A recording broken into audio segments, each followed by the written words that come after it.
সবুজে ঘেরা জঙ্গলে একটা ছোট রঙিন তিতলি থাকত। ওরা আর গুনগুন করা ছিল ওর ভীষণ পছন্দ। কিন্তু সেদিন তিতলি একটু একা একা আর মন খারাপ করে বসেছিল। তিতলি বলল, আরে কত বোরিং লাগছে, ইস যদি বন্ধু থাকতো, সবাই মিলে মজা করতাম, নাচতাম, গাইতাম। উড়তে উড়তে তিতলির চোখ গেল এক বড়সড় ভল্লুকের দিকে। ভল্লুক গাছের নিচে দিব্যি ঘুমোচ্ছিল। তিতলি হেসে বলল, ওঠো ভল্লুক, চলো নাচ করি। ভল্লুক ঘুম ভেঙে হাই তুলে বলল, আরে তিতলি, আমি তো অনেক ধীর গতি, আমার দিয়ে নাচ হবে না।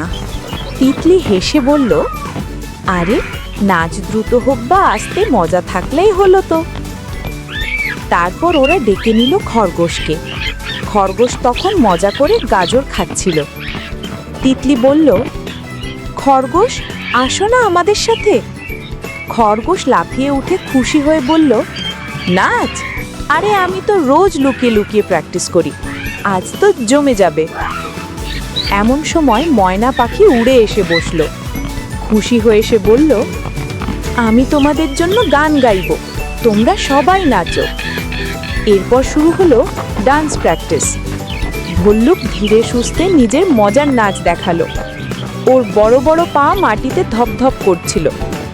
খরগোশ লাফাতে লাফাতে ফার্স্ট নাচ দেখাচ্ছিল। তিতলি আকাশে উড়ে ঘুরে ঘুরে নাচছিল। সবাই হেসে খেলে মজা করছিল।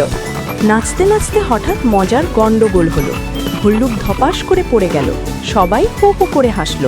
খরগোশ এত জোরে লাফ দিল যে গাছ থেকে পাতায় ঝরতে শুরু করলো। সবাই পেট ফেটে হাসতে লাগলো। তিতলি হেসে বলল, আরে ভুল থেকেই তো মজা হয়। এই সময় ময়না পাখি জোরে জোরে খুশির গান শুরু করলো। পুরো জঙ্গলে রং বেরঙের বেলুন, আলো আর ঝলমলানি দেখা গেল। এবার সবাই মিলে গ্রুপ ডান্স শুরু করলো। ভল্লুক দেখালো আস্তে আস্তে স্টেপস, খরগোশ দিল লাফালাফি, আর তিতলি আকাশে উড়ে ঘুরে ঘুরে নাচলো। এমনকি সহজ স্টেপসও করলো, তালি বাজানো, ঘোড়া আর লাফানো। তিতলি চেঁচিয়ে বলল, সবাই একসাথে বলো, ডান্স ডান্স ডান্স। সবাই মিলে বলল, ইয়ে ইয়ে ইয়ে।